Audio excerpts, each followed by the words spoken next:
السلام علیکم ورحمۃ اللہ وبرکاتہ۔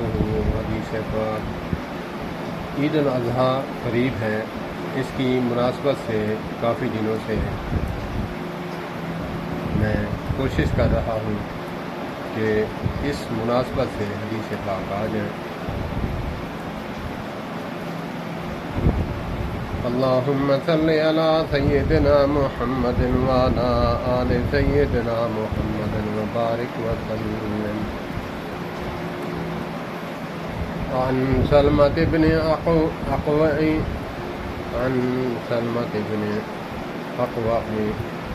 قال قال النبي صلى الله عليه وسلم من ضحى منكم فلا يذبحن بعد ثلاثة وبقي في بيته منه شيء۔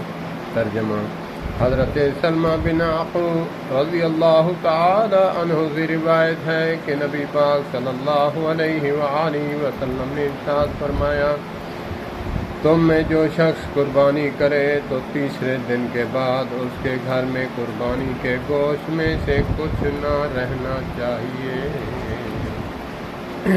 اللہ پاک ہمیں قربانی کرنے اور گھر میں کچھ نہ بچا رکھنے کی توفیق عطا فرمائے۔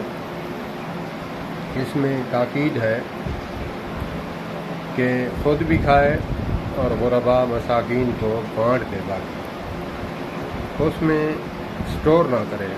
اللہ پاک ہمیں اس پر عمل کرنے کی توفیق عطا فرمائے۔ اللہم صلی علی سیدنا محمد وعلی آل سیدنا محمد وبارک وسلم۔